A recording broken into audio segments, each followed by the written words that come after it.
This will be a quick setup on the HS100 drone. Quick background. I've recommended this drone because I feel like the GPS lock in this drone is very good.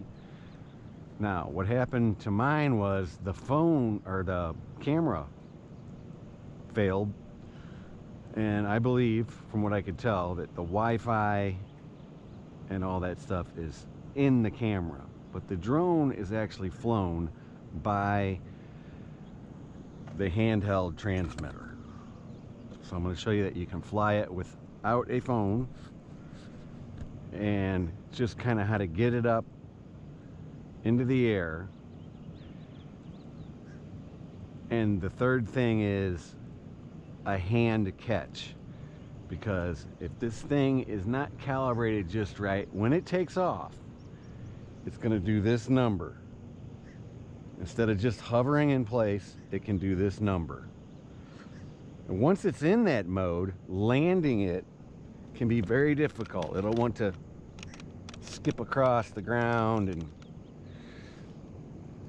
and this camera on it, even though mine does not work, it's pretty delicate. Now, I'm not sure why mine doesn't work, but Holy Stone compensated me 100% for that, and I got to keep this drone. So kudos to Holy Stone. I don't think it really matters which one you turn on first. So I'm going to turn on the transmitter first. Again, no phone. Here you have a takeoff button, power button. This is your return to home button. And this button here will turn the GPS on or off.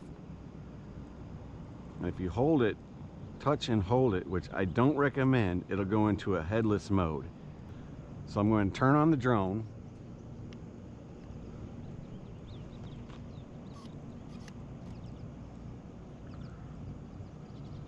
You notice these red lights are flashing. I'm going to link the drone to the controller. Now I got double flashing lights. Now I'm going to go straight up and in. Now I'm going to start my calibration procedure. I turn my whole body. I'm calibrating. I went up and in. These purple lights now are solid. So then I'm going to turn this until those white lights go solid. There they go, solid. Now I'm going to set it back down. I should set it on the ground though, on a flatter surface. So you can see all the lights are flashing. Now what I'm going to do is go up and out. Okay. You see the camera is doing something. Now I have solid.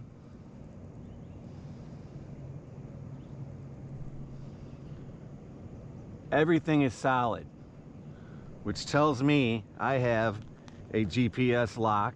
I've calibrated the gyro. The speed is in speed 1, solid. Hit that button or that roller on the left one time, it starts blinking. That's the second speed. If you want to turn the speed back down, now the blue light stops flashing. So let's start off in the first speed. On this drone, all you have to do is push this button.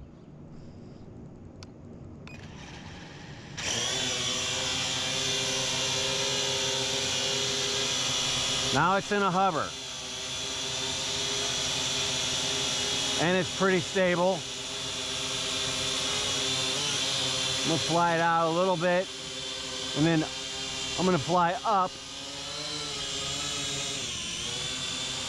See how it does. And it looks pretty good.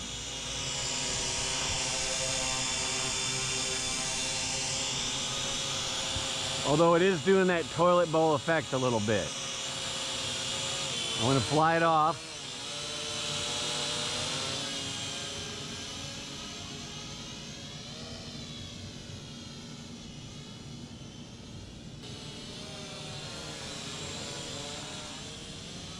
So I have no phone. Don't need it. I have a GPS lock. My return to altitude, I don't remember what I set it at, but I'm sure I set it pretty high. The thing is, when you get the drone, you need to change those settings immediately. Change the return to altitude to 50 meters, which will put you at least 150 feet, a little bit higher. You don't want this drone to return to home and then hit a tree on the way. Now around here, I don't have to worry about that. But the fact of the matter is, if I'm out here and I'm coming home, the drone's just gonna come home. It doesn't follow the path that you took. It doesn't have that kind of memory. Not even the better DJI drones have that. So I'm GPS locked. I'm coming back. Here's my yaw.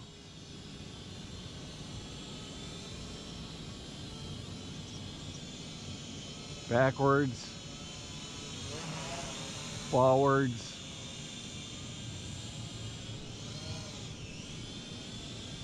Down. And up.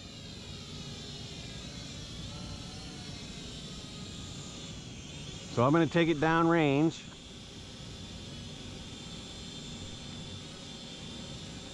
Maybe a couple 100 yards.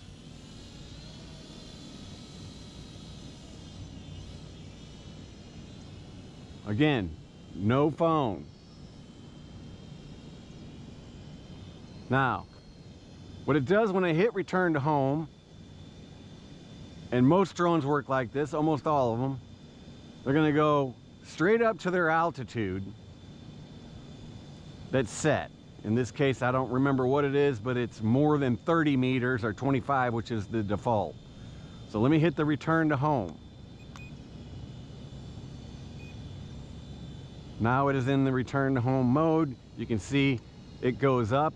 I'm not doing anything.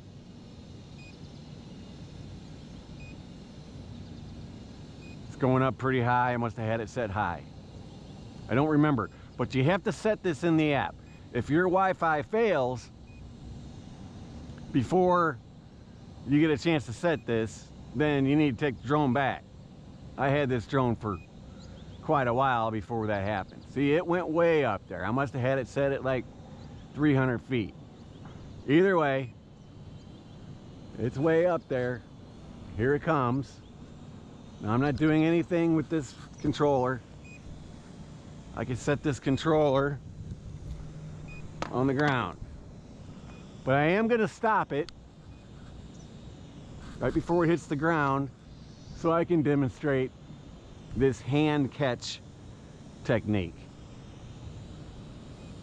It's coming down now in case you need to do it because you have that toilet bowl effect that'll cause the drone to skip across the ground and maybe run into something or damage itself, break a propeller, break some lights on it, or anything. I always catch this one. And now I'm going to stop it.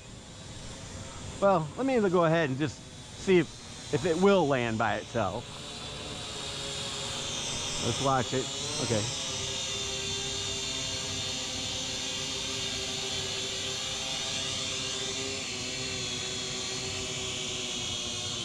Okay.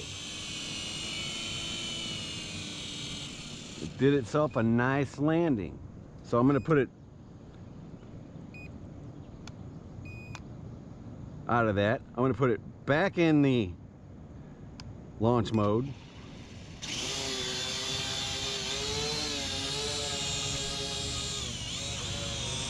Let's send it down range again.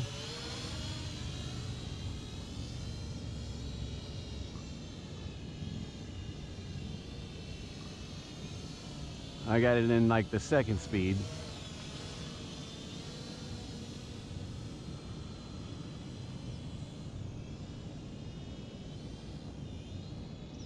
This drone's great for line of sight flying because it's so large.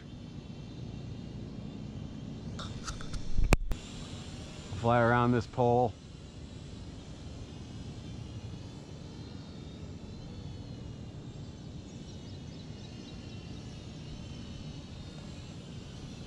Now I'm gonna land it. I'm gonna catch it.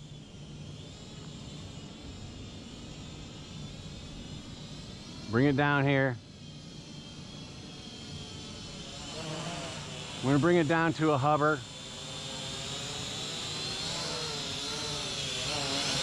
Okay, now notice this button. It's also the kill switch. If you hold it for 2 seconds, it will kill the propeller. This is how you hand catch this drone, so you do not destroy the camera, especially if it's doing the toilet bowl effect. You bring it down to where you can reach it. Get the controller in your left hand or your right hand, whatever hand you feel comfortable with. Get your finger on the button. Get your finger on this button. Whoops, I accidentally hit that. Get your finger on this button, however you feel comfortable. You can do it any way you want. You have a little bit of a toilet bowl effect. I wouldn't want to land it like that, okay? So, maybe I'll go up just a hair because I'm a little bit taller than this. And I'm just going to put my hand right here. Here's how I know I got my GPS locked. If I can do this, my GPS is locked. See that? That means your GPS is locked. Now what I'm going to do, got my hand on this button. I'm just going to kind of lightly grip the landing gear. I was trying to pull away, but I'm not pulling it. I'm just lightly gripping it. And I'm going to hit this button for 2 seconds. This button for 2 seconds. Boom. Safe and sound.